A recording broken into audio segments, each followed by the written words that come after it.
What is going on, everyone? Big Time Football Talk. Brandt Parshall here. So let's get straight into it. Today we're going to break down Mel Kiper's top 10 NFL prospects, starting with number one, that is Trevor Lawrence, quarterback from the University of Clemson. Lawrence, a guy that I've talked a lot about recently on my channel. He's a guy that was very productive in 2018 and 2019, leading the Clemson Tigers to the national championship in 2018. Guy that struggled a little bit last year, but he's kind of the consensus number one quarterback on most people's boards, and that's why he comes in at Mel Kiper's number one overall player for 2021. And number two, we got Penei Sewell, the offensive tackle from the University of Oregon.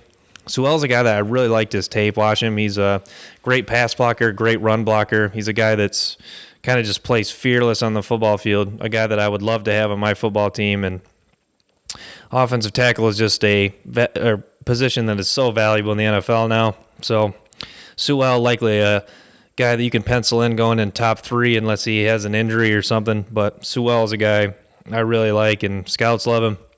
And he should be a guy that is almost a lock for the top three if he has another great year like he did this in 2019. Number three, we have Justin Fields, quarterback for Ohio State. There's going to be a heavy debate between Fields and Lawrence. Those guys have been neck and neck since high school. They both were top recruits at quarterback in the 2018 high school class. Fields, a guy that had a fantastic touchdown-interception ratio at 41 touchdowns last year to only 3 picks, 2 of them coming against Clemson in that playoff game.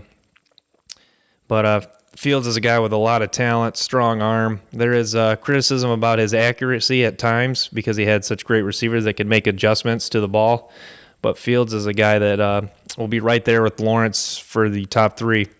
Make sure you guys comment who you like more in the comments. I'm interested to hear if you're more of a Trevor Lawrence or you're more of a fan of Justin Fields for your favorite quarterback in the draft. Also, comment who your favorite player in this 2021 draft is. I'm very curious to hear what people have to say about that. Number 4, we got Jamar Chase, a wide receiver from LSU. Jamar Chase, productivity is a word that you really used to describe Chase. He 1,800 yards receiving and 20 touchdowns in 2019. He's a guy that looks pro-ready right now. He's big, strong, physical. He's a guy that just can go up and get it. Played against Diggs this year from Alabama. He was a guy that just kind of abused him, went up and got it. That's what really stuck out to me. And Chase, productive in the SEC, a conference that's the closest thing to the NFL. So most people love Jamar Chase, and he's likely the number one receiver off the board. Number 4 overall player here on Mel Kiper's big board. Number 5, we got Micah Parsons, the linebacker from Penn State. Parsons is a guy that just keeps rising and rising up the board. He's a guy that just went off against Memphis, 14 tackles and 2 forced fumbles. That was in the bowl game. A guy that's still learning the linebacker position, was a running back in high school for a bit. He's a guy that's just getting better and better and earning a lot of praise. A guy that rumor has it he could run in the 4.4s, which would be absurd. So if he does that, pencil him in the top 5. But number 5 on Mel Kiper's big board, and I have him up there on mine. I had him going 4th, I think, in my latest mock draft to the Giants. Love Parsons. Number 6 is Shaun Wade, the corner from Ohio State. I haven't really watched a whole lot of tape on Shaun Wade. I watched him play live a few times, and I watched Ohio State. But Wade is a guy that they mostly played in the slot because they had Arnett and Okudah this year, who were first-round picks. But Wade is a guy that is great. He's a great physical, tough player. He's a hard hitter. He does a great job of blitzing off the edge. He's a playmaker in the secondary, and some team's going to love to have Wade on their team next year. So Wade, if his production rises and he shows a little bit more in coverage, should likely be the first or second corner off the board. Up next is another corner. We got Patrick Surtain from the University of Alabama. Surtain is a guy that has the size and the man-to-man coverage ability that's got scouts drooling right now. 6'2", 203 pounds. He also had 15 pass breakups and 3 INTs in his so far in his 2-year career at Alabama.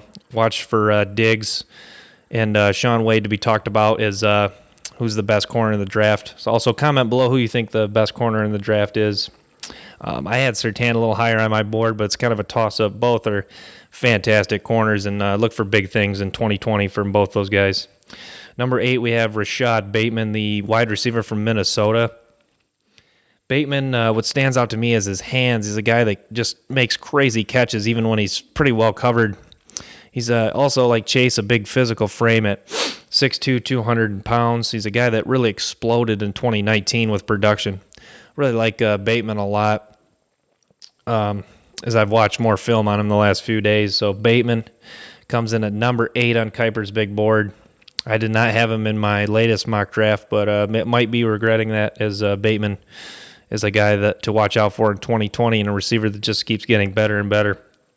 Number 9, we got Marvin Wilson, the big physical defensive tackle for Florida State. Guy that reminds me a lot of Derek Brown and likely to be the first defensive tackle off the board. Could have went to the draft this year, but chose to come back for his senior year and would have likely been a first-round pick in 2019, or 2020, excuse me, but now in 2021, expect him to be the first defensive tackle off the board and possibility of going top 10. At number 10, we have Javon Holland, the safety from Oregon. Is a guy that really broke out his freshman year in 18 with he had 5 interceptions to finish off the 18 season. He's a versatile safety that has also shown ability to play in the nickel as well. And as just a guy that's jumped off the field, is making big plays from Oregon, also has done a little bit in the punt return game. So that's going to wrap up Mel Kiper's top 10 big board. If you want more draft videos like this, just let me know in the comments below, and be sure to stay tuned. We're going to be posting clips daily, and more clips will be posted to Twitter as well. Thanks for tuning in. Until next time, peace.